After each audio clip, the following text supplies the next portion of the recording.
Hello everybody, नमस्कार। उम्मीद है आप सब अच्छे होंगे, मज़े में होंगे, खुश होंगे। मैं सिद्धार्थ, आपका फ्रेंड, फिलोसोफर, गाइड, स्वागत करता हूं आप सभी का इस इम्पोर्टेंट एपिसोड में। यार प्लीज़ एथिक्स को इग्नोर मत करो यार। मतलब मैंने बहुत सारे बच्चों से ये बात की है और एथिक्स को वो हमेशा यार लास्ट में पढ़ते हैं। लास्ट में मतलब कि जब इनका ऐसे कवर हो जाए, जब ऑप्शनल कवर हो जाए, GS 1 2 3 कवर हो जाए सब, फिर उसके बाद एथिक्स उठाते हैं कि एथिक्स तो हो जाएगा। हम तो जानते हैं कि कंपैशन क्या होता है, हम तो जानते हैं कि प्रोबिटी क्या होती है ना। मतलब यही तो एक लेजीनेस होता है कि हमें तो पता है कि एम्पथी क्या होती है, इमोशनल इंटेलिजेंस क्या होता है, लिख देंगे उसको, क्या करना है। एक दो किताब खरीद लेंगे, उससे पढ़ लेंगे और फिर आ जाएगा, देख लेंगे। नहीं चलता ऐसे एटीट्यूड बॉस, नहीं चलता। Why I am telling you all this, because there is a reason for it. ठीक है, आपके एथिक्स ये ऐसा सब्जेक्ट है, शुक्र मनाओ कि आपके पेपर में एथिक्स है। बहुत कुछ डिफाइन करता है ये पेपर एक्चुअली। एक तो ये आपका स्कोर ठीक कर देगा बॉस, दूसरा आपकी रैंक ठीक कर देगा। ठीक है, एथिक्स के, और ये एक लौता ऐसा पेपर है कि जिसमें easily you can score 120 plus. Literally you can score 120 plus. इसका कैसे स्कोर करेंगे वो अभी हम पढ़ेंगे, अभी हम देखेंगे। इसलिए मैंने ये चिपका रखा है आपके लिए पूरा एथिक्स का GS 4 का पेपर। ये देखो, मैं फोटो हटा देता हूं अपना, ये GS 4 का ही पेपर है। और मत इग्नोर करो, मत इग्नोर करो। ठीक है, अभी हम देखते हैं आगे। सो अगर हम मार्कशीट पे जाएं, ये है हमारे रैंक 1 की मार्कशीट और ये है रैंक 6 जो कि यक्ष चौधरी। ठीक है, अभी आगे भी डिटेल में हम जाएंगे। सो रैंक 1 की मार्कशीट आप देख रहे हो 139। सबसे ज्यादा एथिक्स में इन्होंने फोड़ दिया है। एथिक्स टॉपर भी रही हैं Shruti Sharma, by the way. Okay, 139 is an incredible score, नहीं आता है किसी का। हमें मार्कशीट एनालिसिस से सीखना चाहिए। एवरेज स्कोर एथिक्स का पता है क्या है? 96। वो भी मैं ज्यादा बोल रहा हूं, 92 पिछले साल था। सो ये स्कोरिंग सब्जेक्ट है, एक स्कोरिंग। आप कहते हो ना कि स्कोरिंग सब्जेक्ट कोई नहीं होता, आप बनाते हो, मैं मानता हूं, but this subject is a scoring, this paper is scoring. How will do it, will just know about it. देखो यक्ष, यक्ष 126, सबसे ज्यादा यक्ष का 126 मैंने क्यों हाईलाइट किया है?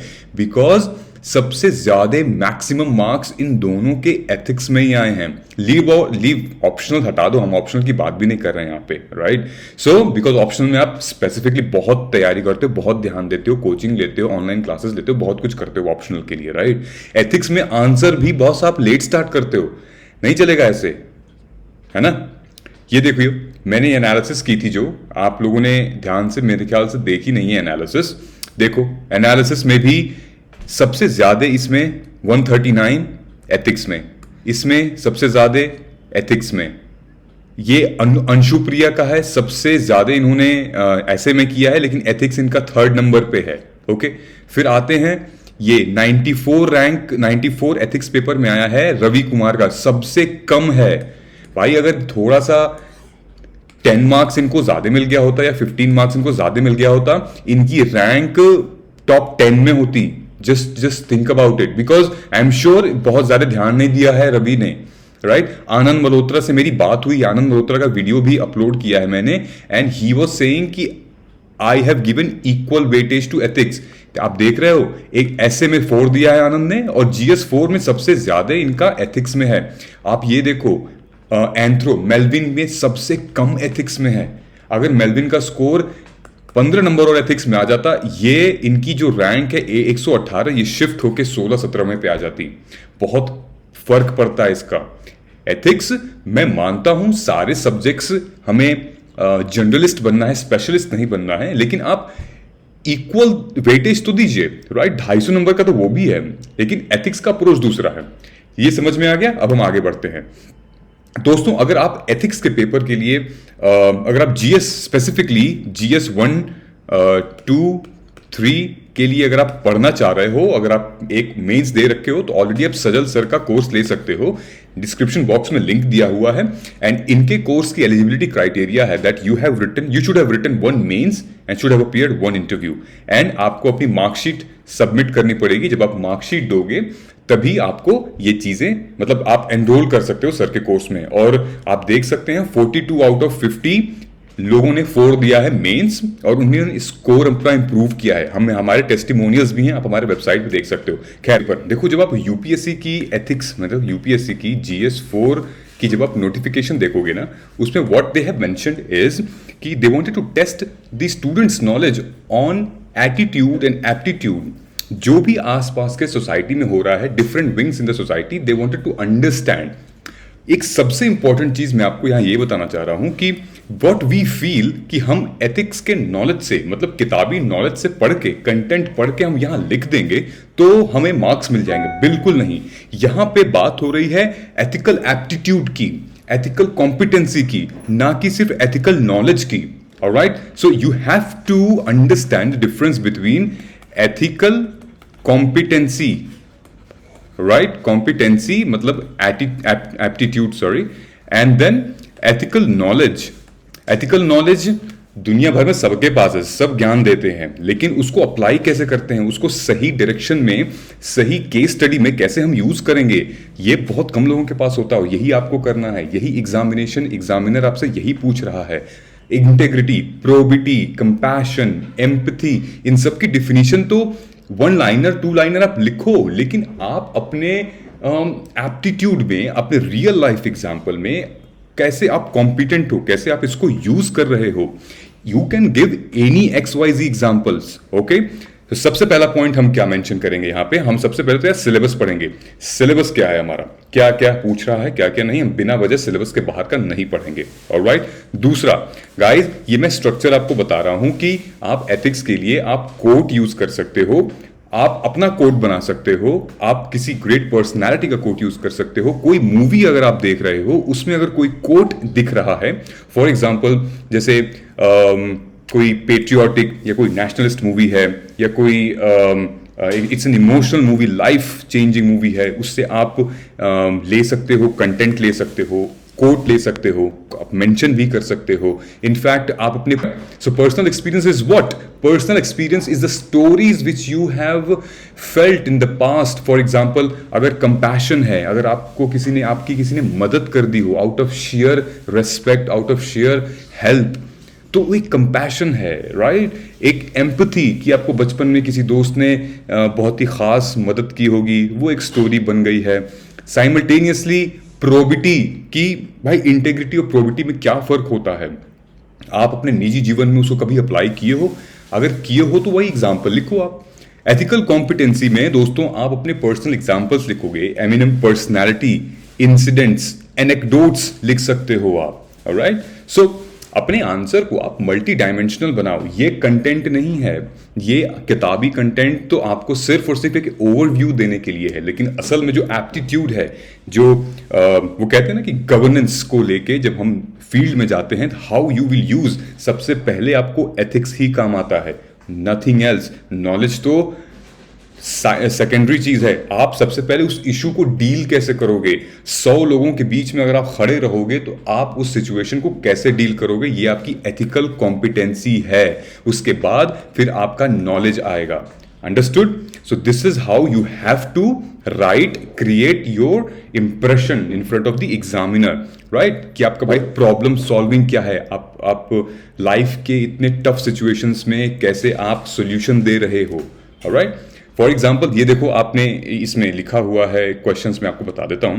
Identify the 5 ethical traits on which one can plot the performance of civil servants. अब 5 एथिकल ट्रेट्स क्या हो सकते हैं? आपको क्या करना है कि justify inclusion in the matrix. तो आपको 5 एथिकल ट्रेट्स आप मेंशन कर सकते हो according to you. What are those? Probity हो सकता है, कंपैशन हो सकता है, ऑफ कोर्स वैल्यूज हो सकते हैं, एथिकल कॉम्पिटेंसी, बहुत सारी चीजें हैं जो आप अपने हिसाब से मेंशन करिए। There is no 1 2 3 4 5, there is no 1 2 3 4 5। Alright, so current affair से भी क्वेश्चन बन क्या है, impact of digital technology as reliable source of input. So ये तो आपको 1 2 3 जीएस में आप पढ़ोगे तो आपको समझ में आ ही जाएगा कि ये बेसिक है, इसको बस आपको यूज करना है कि अगर ऐसी सिचुएशन आ जाती है तो भाई आप क्या करोगे। ऑलराइट, सो आंसर को मल्टी डायमेंशनल बनाइए और क्रिएटिव रहिए, इससे रिलेटेड फोकस करिए, इग्नोर मत करिए एथिक्स को। ठीक है। अगर हम इस स्लाइड पे अगर आते हैं तो आप ये देखिए कि ट्रेंड में हमने देखा है कुछ शिफ्ट। क्या है? Shift towards more conceptual question rather than direct question. So now they are asking about apply these concepts. For example जैसे what does the each following means. For example यहां पे दलाई लामा का quote mention है कि we can never obtain peace in outer world until and unless we obtain peace with in ourself. So ये एक conceptual question है। You have to apply some concept, right?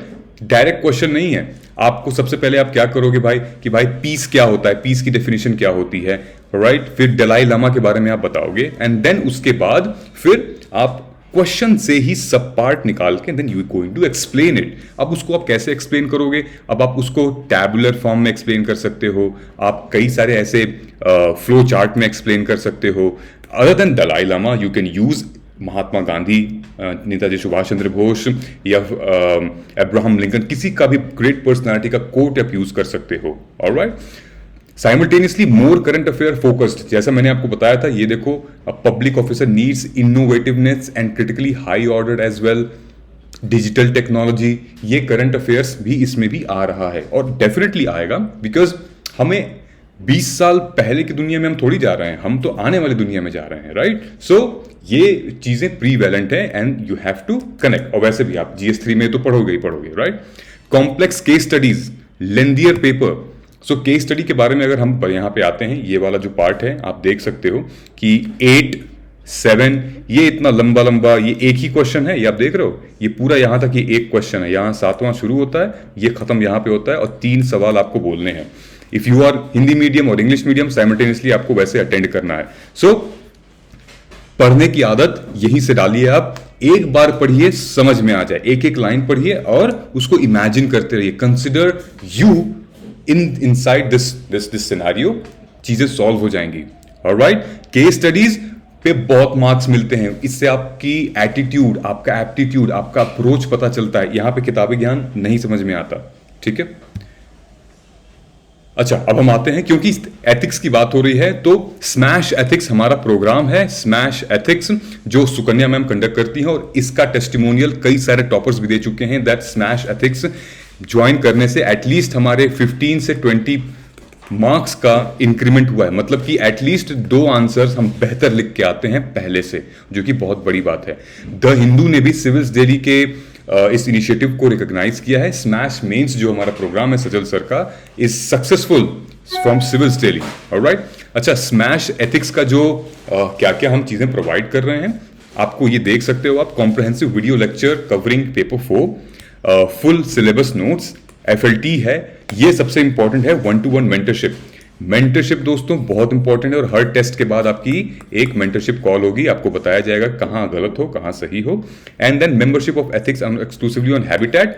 Habitat पे आप जहाँ पे डेली अपने पीयर से, अपने काउंटर पास से, एस्पिरेंट से, उनसे भी आप जुड़ सकते हो, उनसे भी आप बात कर सकते हो, ठीक है? डाउट सेशन ऑन हैबिटेट, ये तो रहेगा ही रहेगा, ठीक? Simultaneously in case if you wanted to connect guys, नीचे डिस्क्रिप्शन बॉक्स में लिंक दिया हुआ है, आप प्लीज उसको फिल करिए और अपना ईमेल आईडी देना मत भूलिएगा एंड देन मूव फॉरवर्ड, ठीक है? सो वी आपको समझ में आ गया होगा कि भाई एथिक्स क्यों जरूरी है, क्यों इंपॉर्टेंट है। ये मैंने एनालिसिस आपको बता दी है, डिस्क्रिप्शन बॉक्स में लिंक दिया हुआ है, उसको क्लिक करिए, आगे बढ़िए, ठीक है? Thank you so much guys, see you in the next video. जय हिंद।